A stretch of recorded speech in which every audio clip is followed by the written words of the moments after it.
আজকে আমাদের বাজার থেকে যা করে নিয়ে আসলো সেগুলো আপনাদের সঙ্গে দেখাবো। আর আমার বাজার আপনারা খুবই পছন্দ করেন। তো যাই হোক আজকে নিয়ে এসেছিল আমাদের ট্যাংরা মাছ। আর দেখেন মাছগুলো কিন্তু অনেক বড়, বড় সাইজের।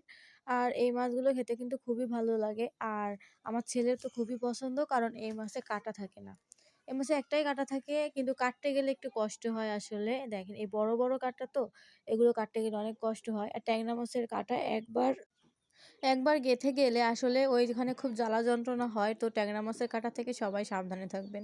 আর এটা কাটার সময় একটু সতর্কও থাকবেন। তো এখানে আমাদের বাজার নিয়ে এসেছিল আজকে টমেটো আর সিম আর পালং শাক। আর নিয়ে এসেছিল ২.৫ কেজি তেল। এই তেল দিয়ে আমরা ১ সপ্তাহ চলি। আর আমার ছেলের জন্য প্যাম্পাস, কারণ সে এখনো বিছনায় মুতু করে। আর এই শীতকালে তো প্যাম্পাস ছাড়া চলে না।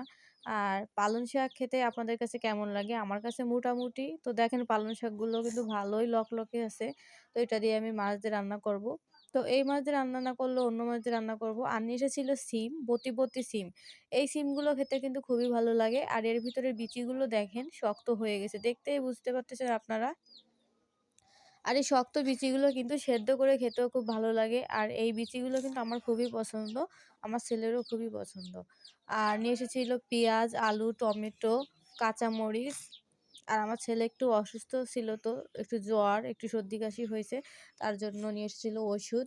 আর এখানে হলো ১ পোয়া কাঁচামরিচ নিয়ে এসেছে। এটা দিয়ে ১ সপ্তাহ হয়ে যাবে। তো এগুলো হলো ১ সপ্তাহের বাজার। আমাদের মতো আপনারাও কে, কে ১ সপ্তাহের বাজার করে রাখেন? ১ সপ্তাহের বাজার করে রাখি কারণ এরপরে আমাদের বাজার করে দেওয়ার কোনো লোক নেই। আর আমার হাসব্যান্ডের সপ্তাহে ১ দিনই ছুটি হয়, সেটা হলো শুক্রবার। তো সে একসঙ্গে ১ সপ্তাহের বাজার করে রাখে। এখন আপনারা বলবেন যে এই কয়টা মাছ দিয়ে কী করে ১ সপ্তাহ হবে? আসলে ডিমও আছে, ডিম, মাছ সবকিছু দিয়েই চলি। শুধু যে মাছ খাই তা না। ডিম খাই, মাছ খাই, মাংসও খাওয়া হয়। তো সবকিছু মিলেই আমরা চলি ১ সপ্তাহ। তো এই মাছগুলো দেখেন অনেক বড়, বড়। তো এরকম মাছ কিন্তু এখানে হাটে সহজে পাওয়া যায় না। হঠাৎ পাওয়া গেল তাই নিয়ে এসেছিল। সবসময় ছোট, ছোট ট্যাংরা মাছগুলো ওঠে। আর ওগুলো কাটতেও কিন্তু অনেক ঝামেলা, যেহেতু বড় মাছগুলোই খুব ভালো লাগে। আর ছোট মাছ তেমন কেনা হয় না, ট্যাংরা মাছ। তবে ছোট মাছের ভিতর পুঁটি মাছ, তারপরে ওইগুলো কেনা হয়। কারণ ওইগুলো খেতে খুবই ভালো লাগে। আর আমার ছেলে নিয়ে এসেছিল খাবার, এটা হলো বারো ভাজা।